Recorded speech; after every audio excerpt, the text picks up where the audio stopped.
दोस्तों 86 साल के खामनेई ने इजराइल और अमेरिका दोनों देशों की हालत खराब करके रखी है।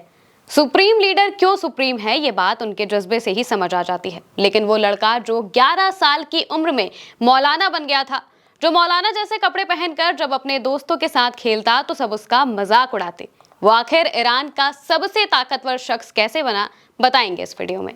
दोस्तों 19 अप्रैल 1939 को ईरान के सबसे बड़े धार्मिक शहर मशहद में सैयद अली खामनेई का जन्म हुआ था। वो 8 भाई बहनों में दूसरे नंबर पर थे। 4 साल की उम्र में खामनेई को मकतब भेजा गया, जहां उन्होंने कुरान, अरबी और इस्लामी तालीम हासिल की। एक बार स्कूल में प्रोग्राम में उन्होंने कुरान की आयतें पढ़कर सुनाई थी, तब उनकी खूब तारीफ हुई और फिर खामनेई ने फैसला किया कि वो अपने पिता की तरह मौलवी बनेंगे। इसके बाद महज 11 साल की उम्र में वो मौलाना बन गए। ध्यान रहे जिस दौर की बात हम कर रहे हैं उस वक्त ईरान में पश्चिमी कल्चर हावी था, यानी कि वहां मॉडलिंग, फिल्में, नाइट क्लब, पार्टीज और वेस्टर्न कपड़े पहनने का चलन था। ईरान में तब शाह मोहम्मद रजा पहलवी का शासन था। शाह पंथ निरपेक्ष और पश्चिमी विचारों को बढ़ावा देने वाले राजा माने जाते थे। खामनेई बचपन में मौलवियों की पोशाक पहनकर अपने हम उम्र बच्चों के साथ सड़कों पर खेलते तो लोग उनका मजाक उड़ाया करते थे। अयातुल्लाह अली खामनेई अपनी किताब cell number 14 the autobiography of Ayatollah Khamenei में लिखते हैं कि 1950 के दशक में ईरान में पश्चिमी कल्चर अपने चरम पर था। उन दिनों मॉडर्नाइजेशन की हवा चल रही थी। हालांकि मुहर्रम के महीने में और खास तौर से पहले 10 दिनों के लिए सभी सिनेमा घरों को फिल्मों पर रोक लगा दी जाती थी। लेकिन 1955 में सब बदल गया। शहर के गवर्नर ने मुहर्रम के 1 से 12 दिनों के बंद पर पाबंदी हटाने का आदेश जारी कर दिया। इस फैसले का हम लोगों ने विरोध किया और यही फैसला हमारे अंदर चिंगारी बनकर भड़का। 1960 के दशक में खामनेई पर ईरान के धर्मगुरु रुहुल्लाह खुमैनी का गहरा असर हुआ। खुमैनी ईरान के शासक की नीतियों और 1963 में व्हाइट रेवोल्यूशन के खिलाफ खड़े हो गए थे। व्हाइट रेवोल्यूशन का मतलब है ईरान को पश्चिमी देशों की तरह डेवलप करना था। खुमैनी को लगता था कि ये इस्लाम और ईरानी संस्कृति के खिलाफ है। इस्लाम और राजनीति को अलग नहीं किया जा सकता और देश में विलायत ए फकीह यानी कि इस्लामी धर्मगुरुओं का शासन लाने की बात कही। खामनेई इससे बहुत प्रभावित हुए। 1962 और 63 में खुमैनी ने शाह के खिलाफ खुलकर विरोध शुरू कर दिया। खामनेई ने खुमैनी की बात को मशहद समेत कई शहरों में फैलाने में मदद की।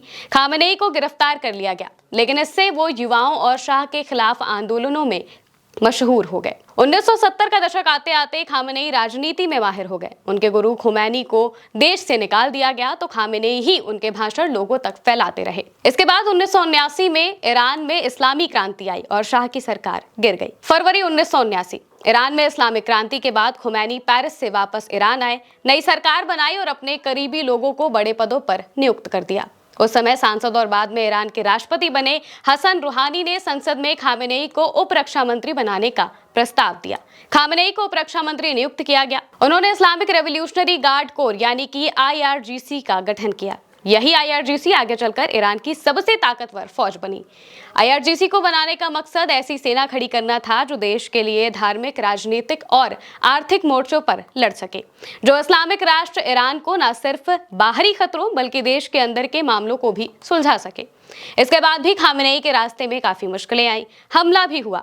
ऐसे ही एक हमले में उनके हाथ में गंभीर चोटें आई थी, लेकिन इसके बाद खामनेई ने कहा था, अगर मेरा दिमाग और जीभ काम करे तो मुझे हाथ की जरूरत नहीं पड़ेगी, मेरे लिए मेरा दिमाग ही काफी है।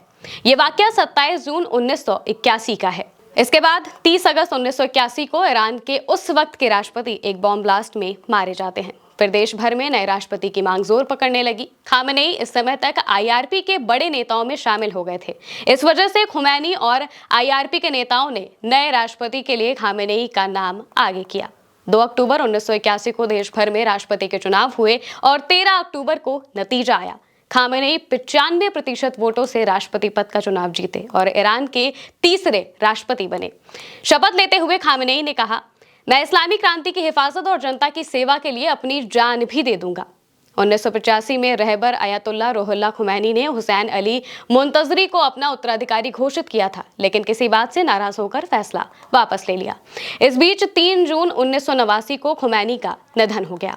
इसके बाद अगले रहबर के लिए वोटिंग हुई। खामनेई को 60 वोट मिले, जबकि दूसरे कैंडिडेट को महज 14 वोट मिले थे, यानी कि खामनेई अगले रहबर चुन लिए गए, जो कि इस वक्त सुप्रीम लीडर का ओहदा है। इसमें यह भी तय हुआ था कि अब ईरान की पूरी कमान एक शख्स के हाथ में ही होगी। खामेनेई के पक्ष में वोट देने वाले इमामी काशानी ने एक इंटरव्यू में कहा था कि खामेनेई को चुनने के अलावा हमारे पास कोई दूसरा विकल्प नहीं था।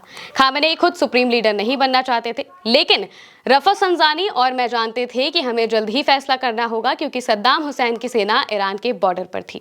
वहीं अमेरिकी think tank Carnegie Endowment for International Peace के सीनियर फेलो करीम सादजापुर के मुताबिक इतिहास की इस दुर्घटना ने एक कमजोर राष्ट्रपति को शुरुआत में कमजोर सुप्रीम लीडर से सदी के 5 सबसे शक्तिशाली ईरानियों में से एक बना दिया और अब इसी शक्तिशाली लीडर ने अमेरिका और इजराइल जैसे देशों को अपनी असल ताकत दिखानी शुरू कर दी है।